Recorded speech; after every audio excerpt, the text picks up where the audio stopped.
dito na tayo mag-edit. Sarap ng tanawin. Peaceful. Okay. Sige po, ingat.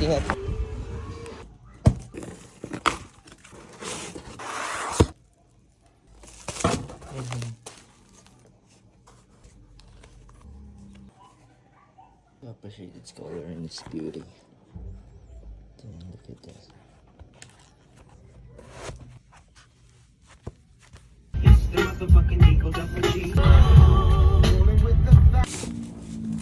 Dates.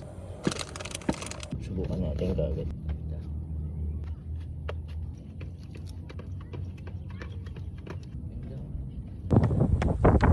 Marami isang ganda niya.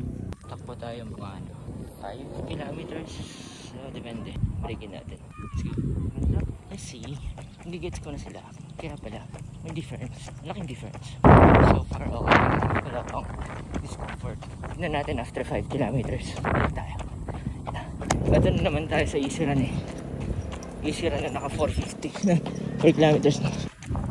Kailan ko ba matututo sa Easy Run? 440. Try natin abutin. 30 minutes. Kinaya pa rin natin. Under 30 pa rin. Medyo paano.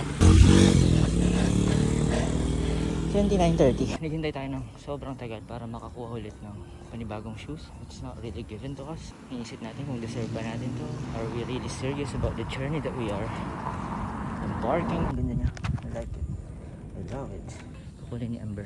Sabihin niya nung maungas pero hindi siya pang easy run. Pang interval siya or pang speed run or pang tempo run. Pero easy run. Ang hirap mag easy run sa ganitong shoes. I don't know. I'm exploring things, you know. I'm not yet an expert of this field. 2 months pa lang ako nagre-research about this. Na-stuck tayo sa gym, workouts, calisthenics. Now it's a different field. By the way, the view is so good. Try natin.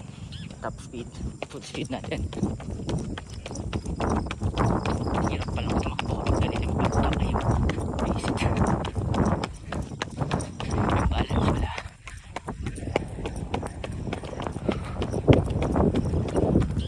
I think I found my safe place, you know. And pwede naman ba lang jogging dito? Hindi ko alam. Tahimik. Malayo sa mga naka-muffler na motor. Sakit sa tenga eh. Sorry sa usok, sa mga kalaban, sa mga aso. Kalaban. Malayo sila. Okay.